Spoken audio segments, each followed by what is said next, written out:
Indeed, time to go live on another edition of Wednesday Night Live here on the Mike Avery Outdoors Facebook page.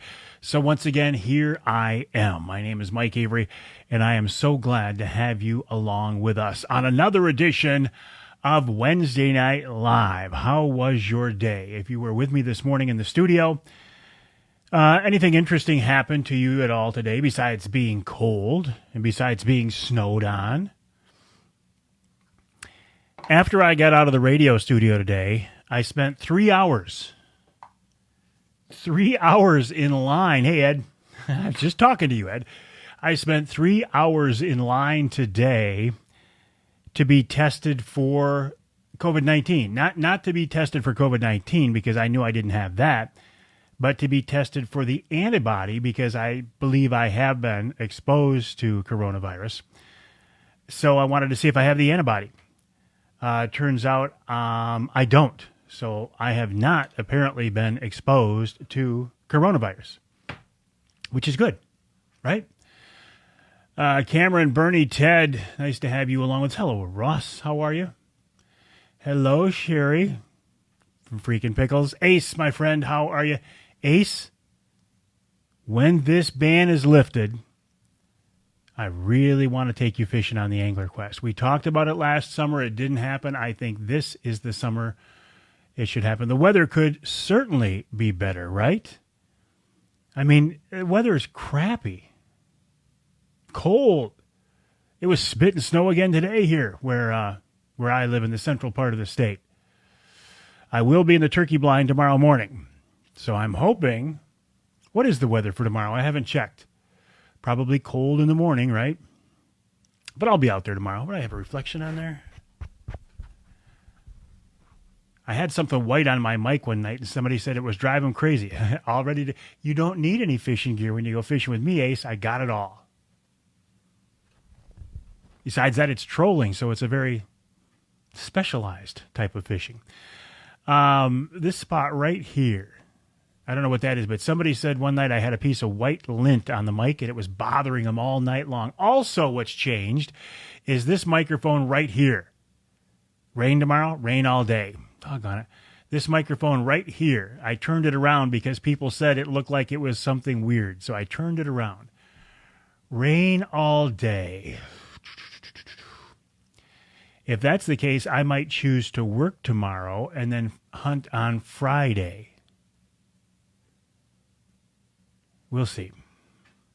Hey, Martin, how are you? Snowing in Monroe now, too. Houghton checking in. Brandon, how are things in the beautiful Houghton area? Hello, Richard. Nice to have you along with us. Moke, I know what you need. I knew what you meant, Richard. Hello, Mike Kelly. Nice to have you along with us. Tonight, we're going to give away some Speedy Blaze, and we're going to give away some Freakin' Pickles, but a few things to take care of first. Happy COVID-19 Day. Do you feel, my friends, do you feel like we're living in the movie Groundhog Day? Making a big drain in Freeland. That drain goes through the edge of my land. I am disappointed with that drain. No, they don't hide. That county drain, I think it's a county drain over by you, Paul, because there is an active eagle's nest right there. And they chose to go through along in that drain, and they excavated the drain, and they cut down a bunch of trees. Exits, you're holding strong in Key West. We didn't make it down there. Obviously, we didn't make it down there. Well, Michael, nice to have you along with us. Michael says he's new to the show. Hey, Scott, nice talking with you. And Ron St. Louis of Northern Wilderness Bear Outfitters. Ron, I think your May hunts are now officially off, aren't they? And therefore, we will see those guys in the fall. Hopefully, we'll be up there in the fall, right, by August? The sun is shining in metropolitan White River. Better get out tomorrow or I might miss out on the turkeys. Why is that? I think I got plenty of time yet. Fowlerville checking in. John, nice to have you with us. Well, yeah. I hope so. I hope so. My wife Denise and I were really looking forward to getting down to Key West, and it just didn't work out. And it was our anniversary and her birthday, and it just didn't work out. Bernie says, Groundhog Day is a love story, and this isn't. Terry, good evening. North Dakota checking in. I love North Dakota. Beautiful state. Dennis, hello. How are you? I got a long list of things to talk about, including the fact this is Earth Day. Did you do anything special for Earth Day? Did you hug a tree? Did you plant a tree?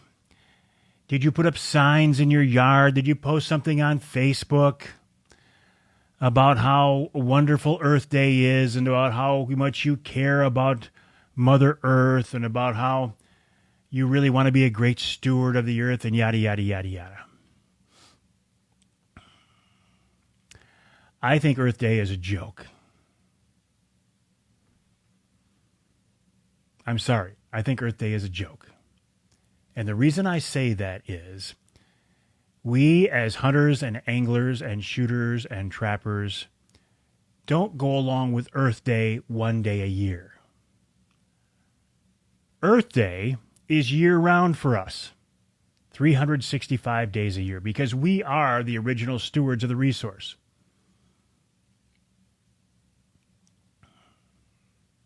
For us, Earth Day is every day. We're buying licenses. We're buying fishing gear. We're doing habitat. We're doing, hey, Brett, we're doing food plots. We are the stewards of the land. We are the stewards of the resource. So for us, Earth Day is no big deal because Earth Day is every day. You're exactly right. I saw that comment about the executive order. You hear that the actual executive order does not. Where'd the comment go? Doggone it. It's gone here now. But somebody just posted that that you heard that the actual executive order from our leader, our governor, does not specifically say that motorboats are banned, and that is very true. However, when transferred to her FAQs, her frequently asked questions, in there it specifically says the use of motorized boats is not allowed. So that's where the disconnect is. Now, will we ever know how that happened? Will we ever know who made that mistake? Probably doesn't matter. It's 67 in Cincinnati right now. Wow, there must be a warm front down there. It doesn't matter because the DNR is enforcing it as if it actually is an executive order. And I think the MUCC lawsuit is looking for clarification. The DNR is enforcing it. Tickets have been written down in the southern part of the state. Up there by you, John, I don't think they're enforcing it. But down in the southern part of the state, they are enforcing it, even though it doesn't exist. And that's what the MUCC lawsuit is all about. Craig says that mistake is probably going to be extended. Wouldn't it be nice if it was cleared up by Saturday, which is the opening day of walleye season in the Lower Peninsula and the opening day of trout season statewide? If it's not in the order, it's not the law. Yet the DNR is enforcing it as if it is law. Do I think this could be the best spring turkey hunt on record? Absolutely not. And I'm curious why you asked that, Kirk. From my perspective, no. And I brought this up this morning, and we'll get to our Freakin' Pickles giveaway, and we'll get to our Speedy Blaze giveaway here in just a minute. From my perspective, I told you before the season started, I was not in favor of a Saturday opener for turkey season. I completely understand why MUCC pushed for it, and I completely understand why the NRC went along with it. And it was the opportunity to get more hunters in the woods. With a Saturday opener, you can get more hunters in the woods.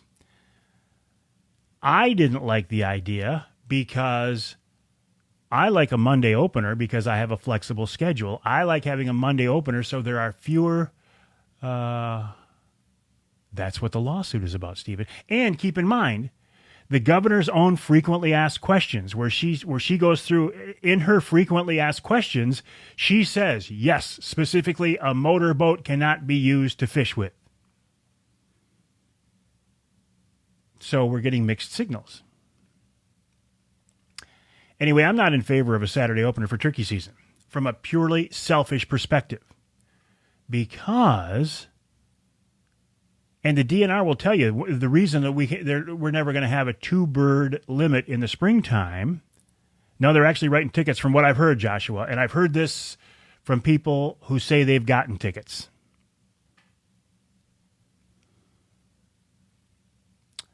I think mostly they're doing warnings, though. I think, Joshua, mostly they're doing warnings. But I have heard of some tickets. Anyway, the Saturday opener, the 2-bird limit. They say we'll never have a 2-bird limit because they say Michigan hunters want to have a quality opening day. They don't want to have an opening day like the firearm deer season.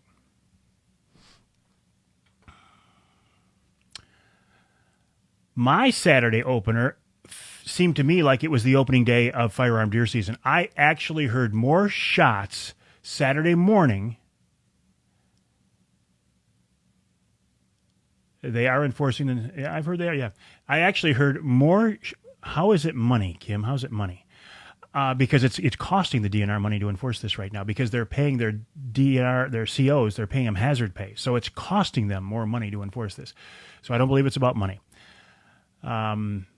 I heard more shots Saturday morning during the opening day of turkey season than I have during the opening day of deer season on November 15th for a long time. So for me, it diminished the opening day experience. Nowhere is it specified how far is too far. Nowhere does it say you can go 20 miles or 40 miles or 50 miles or 70 miles or whatever. Nowhere does it say that.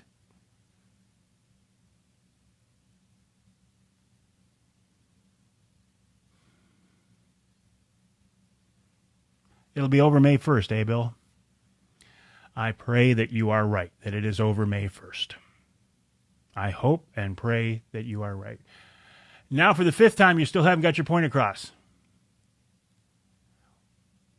I did, Nate. My point was that I don't like the Saturday opener because it puts too many people in the woods.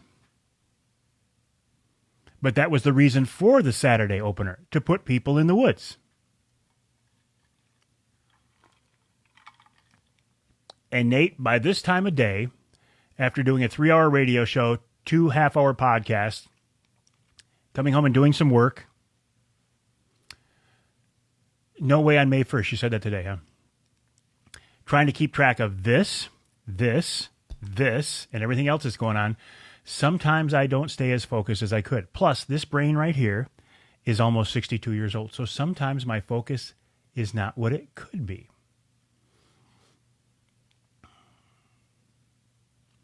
So I would apologize for it, but I'm not going to apologize for it. Let's give away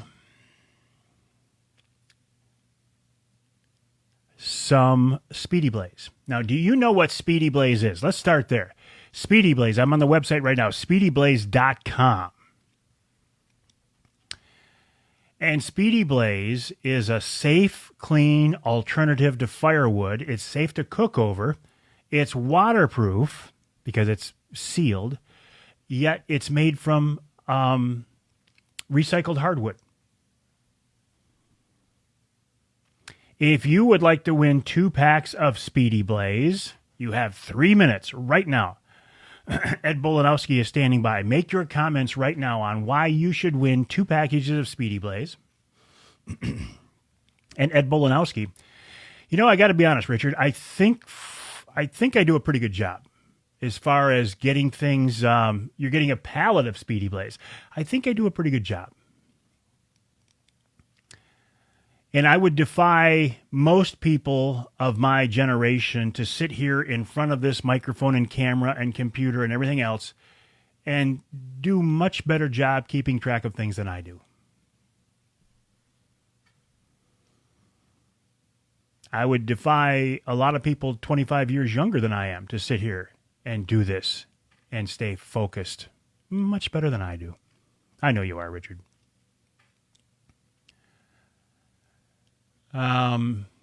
You now have 2.5 minutes. Why do you want to win Speedy Blaze? Give us a comment here. Speedy Blaze is a wonderful product. I'm telling you right now. Campfires, you can cook over it. And what better way right now to decompress away from all this other crap than to make yourself a campfire of Speedy Blaze and sit around it and just enjoy life. You got 2 minutes. 2 minutes on why you want to win 2 packages of Speedy Blaze. SpeedyBlaze.com, by the way, is the website, SpeedyBlaze.com. Paul Jenkins said he just ordered a pallet of Speedy Blaze.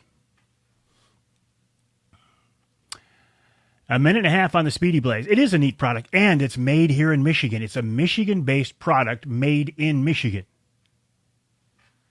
How cool is that? SpeedyBlaze.com, SpeedyBlaze.com. You got 1 minute left on why you hate cutting. There you go, Kevin. Kevin says he wants Speedy Blaze because he hates cutting wood. You don't have to cut Speedy Blaze, and you don't have to cook your Michigan brand ham. To have a bonfire and drink beer at home. That sounds like a great reason to have Speedy Blaze. 1 minute on the Speedy Blaze. 1 minute. You're going to learn more about Speedy Blaze. It is a fairly new company. I am promoting them quite hard because I believe in them. I think it's a great company. It's a Michigan company backed by great people. You know what's coming, don't you? 20 seconds on the contest for the Speedy Blaze. Have you been with me before? Do you know what's coming up here now? 10 seconds on the Speedy Blaze. 9, 8, 7, get ready, 6, 5, 4, 3, 2, 1. Contest is over.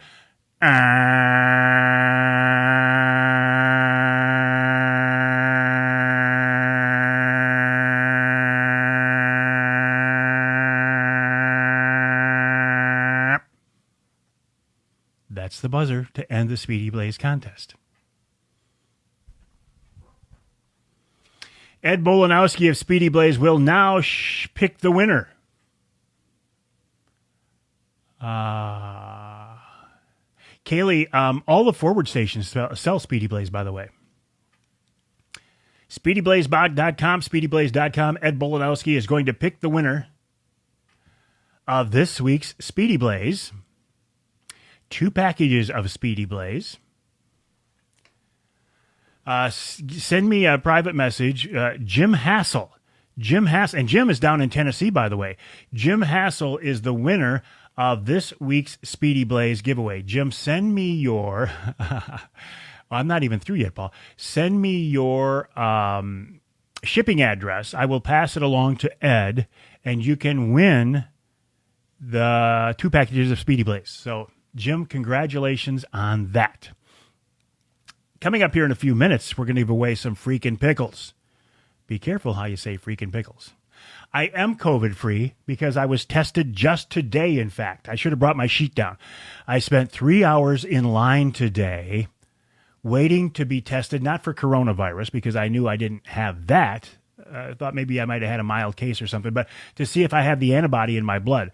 I was tested today. 3 hours, and I do not. Let's talk a little turkey hunting. Let's talk about turkey calls. I like A-Way calls from Greg Abbas of A-Way Outdoors. This is my go-to turkey call. It is a slate call. I like the backside of it. I like a slate call. I think a slate call is very, very versatile. You can make a number of sounds with it.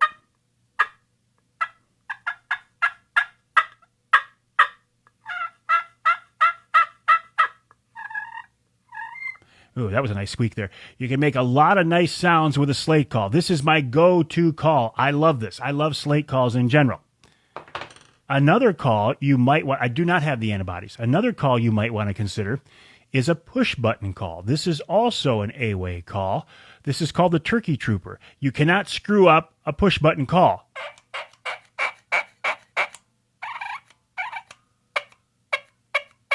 You can't screw it up. You can't make a bad sound on it. So I like a push button call like this. And my other call that I use is a box call. Again, an A-way call. I use this box call on windy days when I want to reach out because it can be loud. It really reaches out there. And you can be more subtle with it. You can make a variety of calls.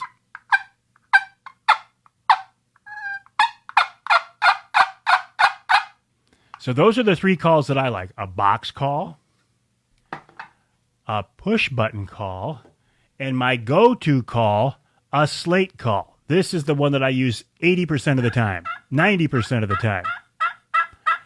Michael says he used diaphragm calls. I've tried them. I can get some sound out of them, but to be honest with you, I don't like it in my mouth. I feel like I'm going to gag when I have a diaphragm or a mouth call or a reed call, as Richard says. Not that they're not great calls, they're just not for me. I don't really like them. So when I'm out there tomorrow morning, that's what I'm going to be using. People keep asking me, what is that blind I'm hunting out of it? It's a see-through blind. It's a Primos double bull blind. That is the 270 model, which now incidentally belongs to Scott Gatza. It's his when I get done with it. Thank you, Scott. I appreciate that. This weekend is the opener of trout season and walleye opener in the Lower Peninsula. It'll be a different walleye opener because a lot of people fish for walleye out of boats. And as of right now, you can't take a motorized boat out on the waters of Michigan.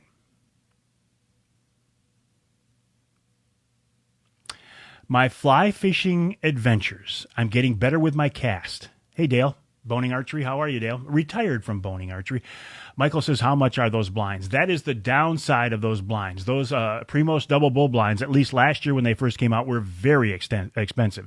I paid like $500-ish bucks, $600-ish bucks for the bigger ones.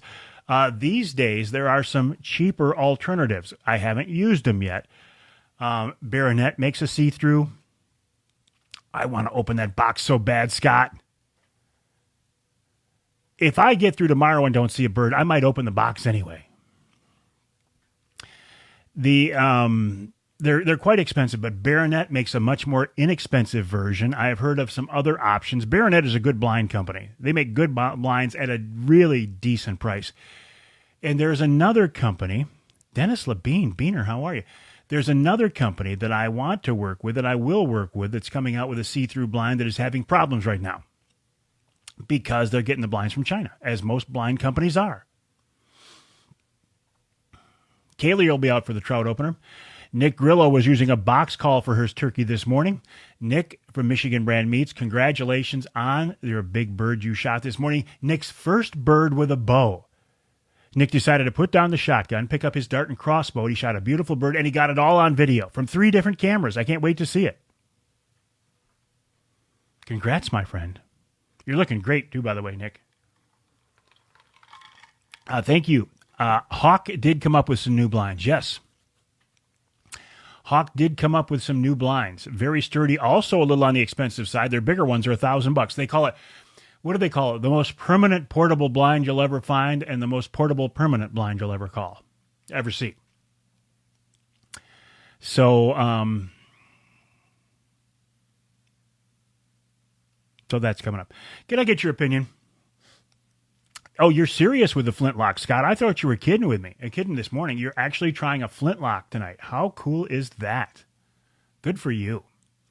You get to a point where you say, I don't really care if I kill a bird, and that's when you pick up a recurve like I am, or the flintlock, to add a little more challenge.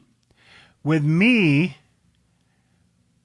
with a recurve, getting a bird in front of me, like if I was hunting with a shotgun and I had a bird come in 40 yards from me, it's a dead bird. If I was hunting with a shotgun, I haven't killed a turkey with a shotgun in many, many, many years. Not because I have anything against hunting with a shotgun at all, but I'm looking for something different. For me, even getting a bird within 20 yards is not a guarantee. Getting a bird at 15 yards is not a guarantee because you got a kill zone about this big. So with a recurve, I have to hit a kill zone this big. And though I have been practicing, I can't guarantee I can do a longbow. William, even tougher. Good for you, man. Even tougher. I want to get your opinion on something.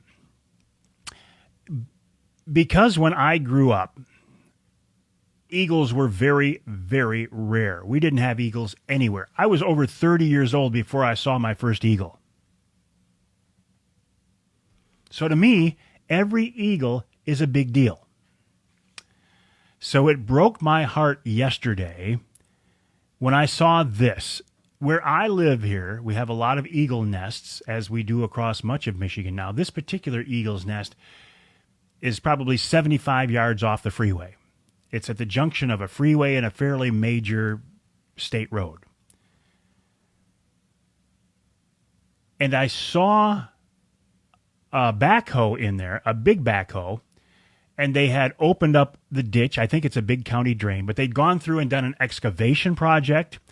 And then they went through and they cut down a bunch of large trees along the ditch or drain as well. And this is an active eagle's nest. So my thought is, are eagles so mundane and so common now that we no longer protect them when they're on the nest? It used to be that having an eagle's nest around was a big deal and you didn't go near it. You gave them their space and you let them get their young fledged. So it really bothered me to see that excavation and logging project there 75 yards from an active eagle's nest. And it wasn't like they didn't know the eagle were there because it's a very obvious nest. So there's one side of it. I'm sure there are eggs in there. So that's one side of it, right? Should we be, yes, I am, Seth. Should we be bothering eagles when they're on the nest? Then the other side of the conversation could be, well, look, jobs are pretty darn hard to find these days. And if somebody can get a job doing that project, should we interfere with their livelihood just to protect some birds on the nest? That's the other side. That's interesting. Ray said it must have been a government job because if they as farmers even disturb the creeks and trees you talk about, we would be fined. So what are your thoughts? Are eagles so common now that we shouldn't worry about them and just let a guy do his job? His excavation and logging job? Or are they still important enough we should leave them alone?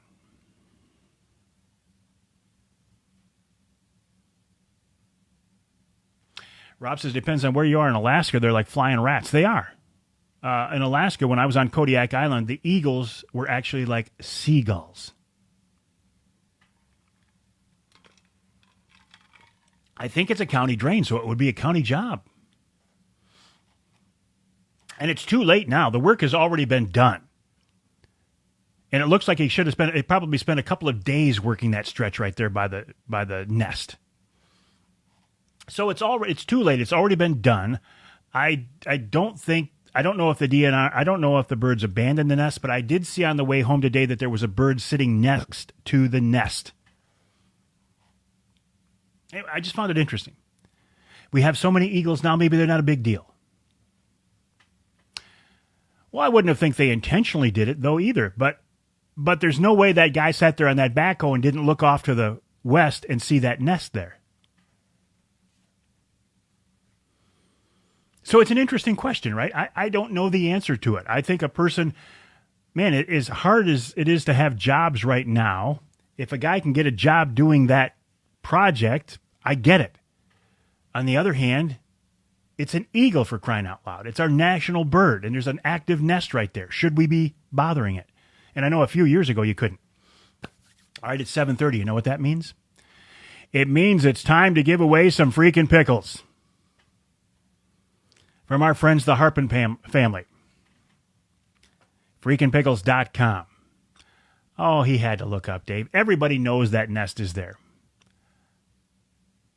No, I didn't get that yet, Bill. I did get the picture of your daughter. And Bill, when you sent me the picture of your daughter, I was in my blind opening morning and I thought, how in the world did they already have time to kill a bird? Because it was early. You want to win some freaking pickles? Make a comment right now. You've got 3 minutes to make a comment on why you want to win $20 worth of freaking pickles. Sherry Harpum is standing by, and she will draw our winner. So make your comments now. 3 minutes to comment on why you want to win a $20 gift certificate for freaking pickles. And I'll tell you what, freaking pickles are excellent. I have to make another order. I like the old-fashioned dill. I don't like sweet pickles, but I actually like the horseradish pickles. Very, very good. You got 2.5 minutes on why you'd want to win some freaking pickles.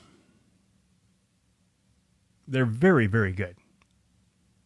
Another fairly new company that's really making a name for himself because, of course, oh my goodness, Ted Harpum of Darton, who is also involved in a marketing company, is pretty good at marketing, and they're doing a darn good job of getting the name out of freaking pickles. You got 2 minutes.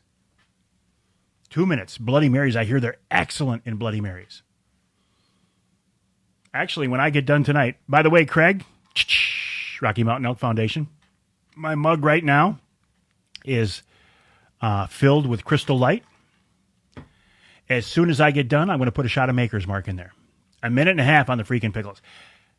I have found, I'm not even going to say it. 1.5 minutes on the freaking pickles. Sherry is standing by, anxiously standing by to choose tonight's winner. And she's going to choose tonight's winner quickly this week. You got 1 minute on the freaking pickles. 1 minute on the freaking pickles. The website, freakinpickles.com. Freaking pickles. I think the old-fashioned dills are the best as well, Charlotte. I've got to make an order myself. Sherry, I got to make an order. We got some for myself, my mother and father-in-law, and my sister-in-law. We need some more. 15 seconds. Hey, Tim Roller, 15 seconds on the freaking pickles. And you know what's coming up next, right? 10, get ready. 9, 8, 7, 6, 5, 4, 3, 2, 1.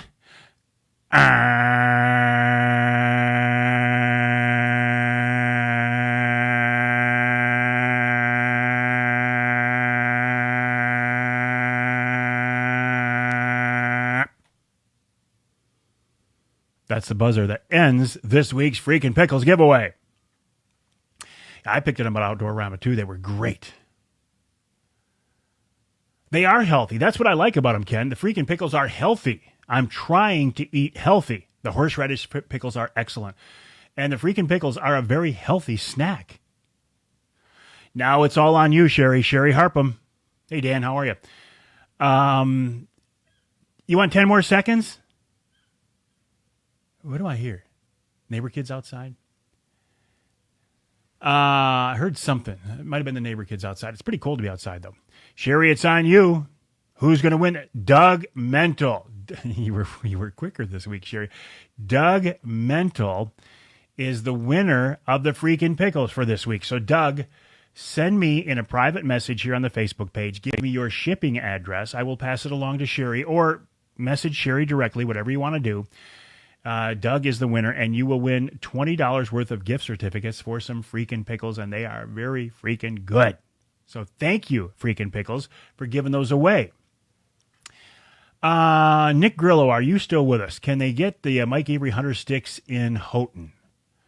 They were working on a pretty big deal to get them all across the UP. I don't know if that came together. I will tell you this, that when in all businesses, right, when this whole coronavirus thing hit, it slowed a lot of things down, right? A lot of things down. But everybody's doing the best they can.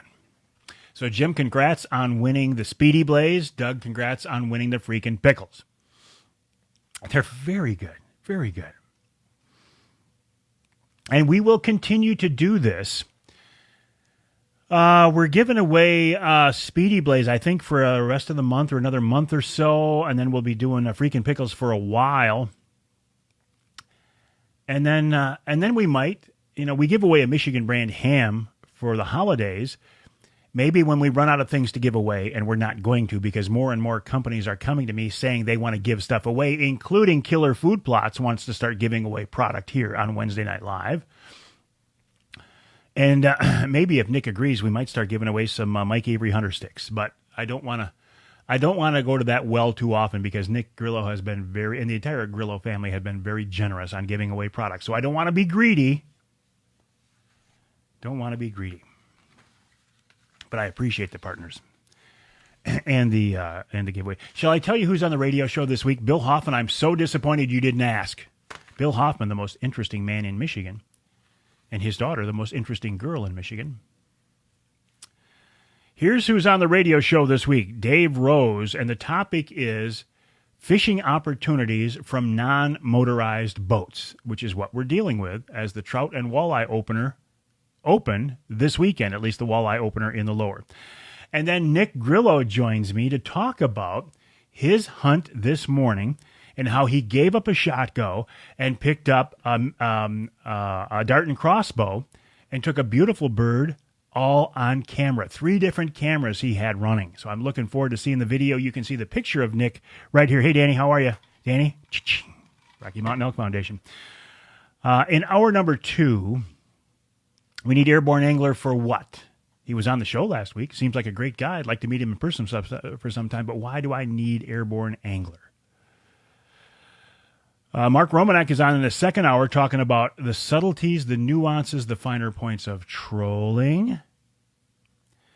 And then Amy Trotter joins me. Amy Trotter, Executive Director of MUCC, to talk about this lawsuit that they're filed. And again, the lawsuit is looking for clarification, because the executive order did not say that motorized boats were banned for fishing, but the frequently asked questions on the governor's webpage did say it was banned. So where is the disconnect? How did it happen? And how do we clarify it? How do we fix it? I would say an airboat would be considered a motorboat, yes.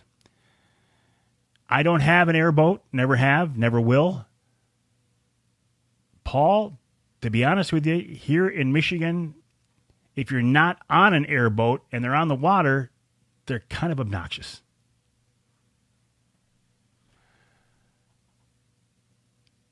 But, we can't please everybody, right? I make people mad, so it is what it is. And then in hour number 3, Josh Mapes from Overdrive Outdoors is talking about coyote hunting. Now, you might say, why are we talking about coyote hunting now? Coyote hunting is a wintertime sport. No, coyote hunting is open year-round, and for people who want to get hardcore about it, like the guys at Overdrive Outdoors and using the thermal imaging scopes, it's a year-round activity. And then Wild Game Chef Dave Miner has a great turkey recipe. Tim says, kind of annoying? Just kind of, hey, Tim?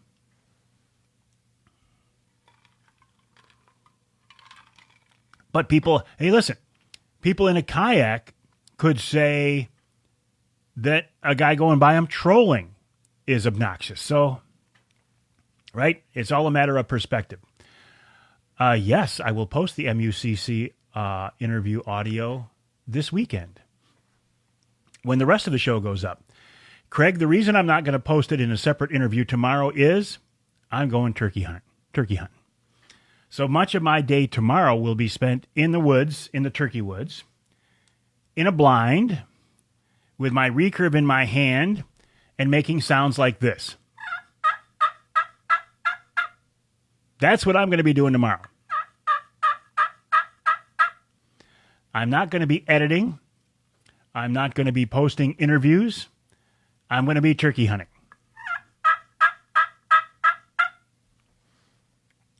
seeing if I can get a long beard within 15 yards. Maybe I will, maybe I won't. And if I do, maybe I'll hit him and maybe I won't. But I'm at that point in my life where I'm okay with that. The real reason I want to shoot a turkey is I want to know what's in that box that I found in my blind opening morning. Scott Getza left a package in the blind, and I didn't even see it till I was on live doing my, I hope the weather improves too, but I don't think it's going to for tomorrow. Scott says, morning, evening, or all day? That's the $64,000 question, isn't it, Scott? If I wake up tomorrow morning and it's an absolute downpour, I won't be out there first thing in the morning. No, if you heard guys talking about, they said baiting is going to be illegal again this year, those guys are talking out their, not their mouths, because baiting ain't going to be illegal. If I wake up tomorrow morning and it's snowing hard or raining hard, I probably am not going to come out. You say Friday's going to be good? What's the weather forecast here, my friends? Is Friday looking to be a better day? I'm not going to. I want to check the weather. If Friday is going to be a nice day, what I'll probably do, Scott, is come out mid-morning and hunt until mid-afternoon and get some work done for the rest of the day on Thursday and then plan on hunting hard on Friday. That's what I'll probably do. But sometimes you don't know until you know, right? You wake up in the morning, am I going hunting today? I will be hunting sometime tomorrow. Friday's supposed to be nice. Sunny and 57, that's when I'm going to concentrate, Scott. Okay. Friday's a perfect day. Scott, here's what I'm going to do right now. I will concentrate hard on Friday. I will get some work done tomorrow morning, probably come out and hunt just for a couple of hours tomorrow so I can open up that box that you gave me. I'm curious what's in the box. I can't wait to find out what's in the box. But I can't open it until I shoot a bird. Maybe it's full of money. Maybe Scott's giving me $100 to shoot one of his birds, and that's what's in the box, and I can't open it until I shoot a bird. Maybe that's what it is. Okay, knowing tomorrow is going to be crappy and Friday is going to be nicer, I'm going to concentrate more on Friday. But, Scott, I will let you know. I won't leave you hanging. All right, my friends, congrats on our winners. Thank you for our friends from Speedy Blaze. Thank you to our friends from Freakin' Pickles. I hope you have a chance to get out, do some hunting, some fishing. I hope you are healthy. I hope you are safe. I should have a contest on what, Scott? What's in the box? Maybe it's hand sanitizer. That would be worth more than the $100, wouldn't it? Maybe there's hand sanitizer in there. Hey, Scott? All right, my friends, thanks for joining me on another edition of Wednesday Night Live. Congrats to our winners. Send me your shipping address in a private message. I will pass it along to Speedy Blaze and to Freakin' Pickles. And thank you for joining me on another edition of Wednesday Night Live, right here on the Mikey. Yeah, it could be toilet paper.